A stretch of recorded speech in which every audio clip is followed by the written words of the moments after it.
normalidad, por eso entre comillas. Bueno, un tipo de cambio que no esté tan oscilante, que termine anclado, aunque sea a partir o un punto de partida más alto del que tenía, esto es arriba de 250, para todos los tipos de cambio. Hoy el contado con liquidación no está recortando mucho, andan los 2.90, el dólar MEP anda en los 2.75, el dólar blue es verdad que recortó un poco posiciones, 2.67, 2.70, pero definitivamente está muy por encima de los 2.20, 2.30 que veníamos transitando hasta la semana pasada, tras la renuncia del propio Guzmán. Sin embargo, pese a que todos esos dólares alternativos se ubicaron un escalón por encima, Batakis dice, este tipo de cambio, el oficial, nos sienta cómodos, creemos que es competitivo. Así lo dijo la propia Batakis. De todas maneras, el dólar oficial sigue devaluándose todos los días. Hoy un peso adicional. Ya el dólar solidario está arriba de los 222 pesos, con el famoso 35% adicional, etc. O sea que la primera señal que de todas maneras quiere dar el gobierno en términos de la nueva normalidad es, tras la salida de Guzmán, Alberto Fernández no cambia. Es el plan con el fondo, es el revalúo inmobiliario que estaba contemplado con Guzmán, es la segmentación tarifaria que Guzmán quería aplicar pese a la resistencia de la Secretaría de Energía, que quería hacerlo por geolocalización o por zonas geográficas, no por patrimonio, de los que viven en un determinado hogar, anexándolo al medidor del uso de gas, cosa que va a ocurrir, la famosa declaración jurada va a poder ser cargada a partir del viernes, eso es lo que dijo Batakis, con una instrumentación que llega un mes después del decreto que estableció la segmentación, para una segmentación que de todas maneras va a regir de manera retroactiva a partir del 1 de julio, salvo que algo cambie en alguna definición posterior que haga Batakis en los próximos días. Con un 10% de la población, 1 de cada 10, que se supone dejarán de tener subsidio y por lo tanto pagarán tarifa plena, y eso implicará hasta 3 veces lo que pagan hoy de luz y de gas. Con una metodología que habrá que ver cuán eficaz es, porque no está claro el mecanismo de sanciones, el mecanismo punible a aquel que eventualmente haga una declaración falsa. Me da la impresión que luego la AFIP o el Estado, con una inteligencia limitada, tratará de reunir la información suficiente como para excluir de algún beneficio que alguien pueda jactarse de querer recibir, pese a que no está en condiciones de hacerlo según la normativa que el propio gobierno establece. Así de engorroso parece ser el camino de la propia Batakis, que se aferra a la idea del equilibrio fiscal, que se aferra a la idea de bajar el déficit fiscal, pero que todos en el mercado, en la política, en el mundo económico, dentro del frente de todos, intuyen que es en realidad el primer paso de una serie de medidas más profundas en términos de ajuste fiscal que el gobierno va a tener que encarar, porque de lo contrario, si la hoja de ruta no cambia demasiado, las metas con el fondo no van a poder ser cumplidas, en ningún caso.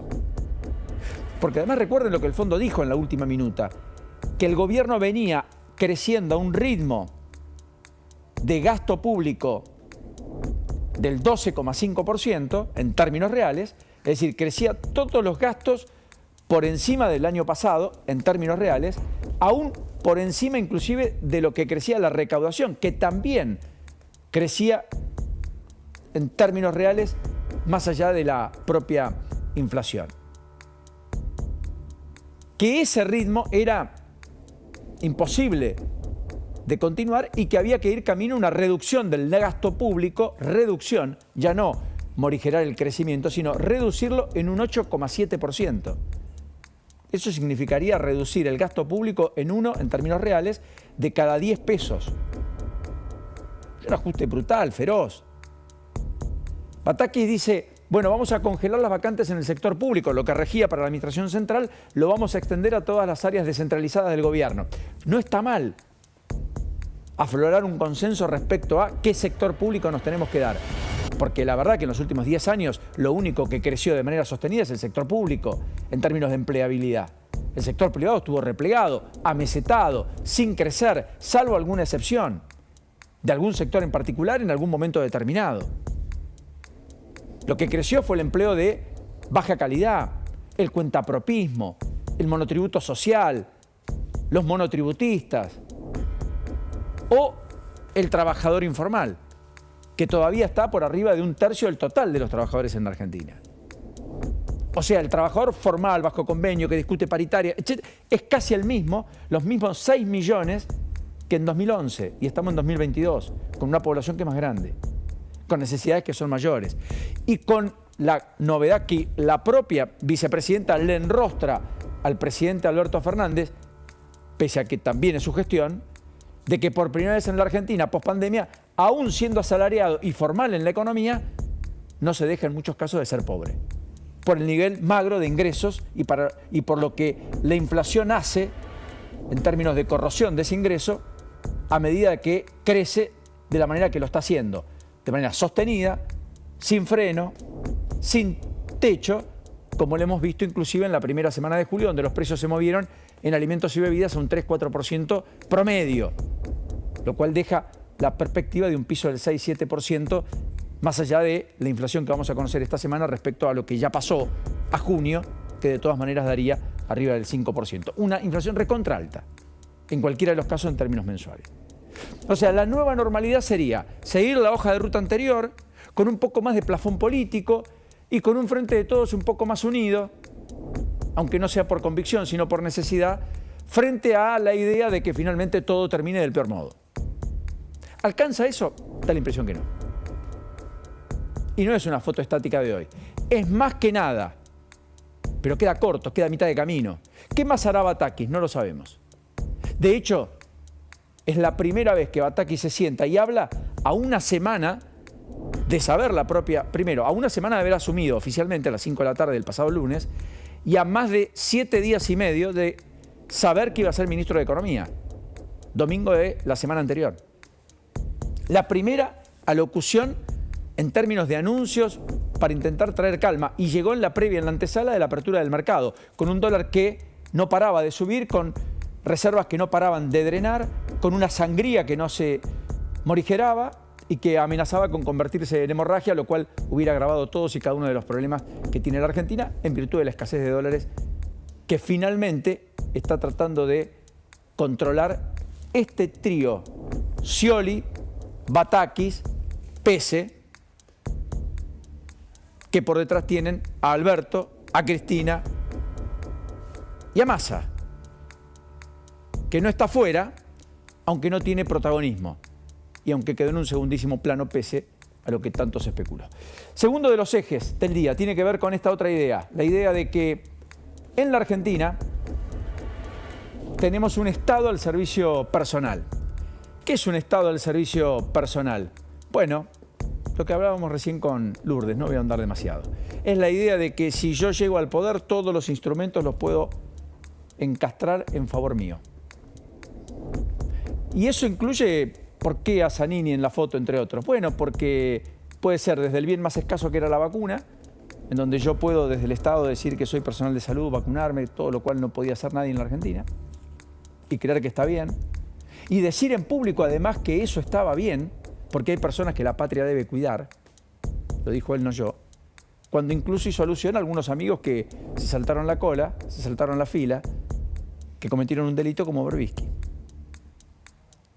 En un vacunatorio VIP que inyectó a un ministro de Salud que por otra parte está en el exterior, una vez más, con todo su derecho, al igual que Aníbal Fernández, al igual que Kreplak, al igual que tantísimos funcionarios, a los cuales se les reprocha que el dicho no se condiga con el hecho, porque fue la propia Batakis la que la semana pasada alumbró la idea de que alguien que viaja al exterior, ese derecho a viajar, que significa salida de dólares por los gastos que se producen, colisiona con el derecho al empleo, cuando su propio hijo por caso estaba incluso en el exterior.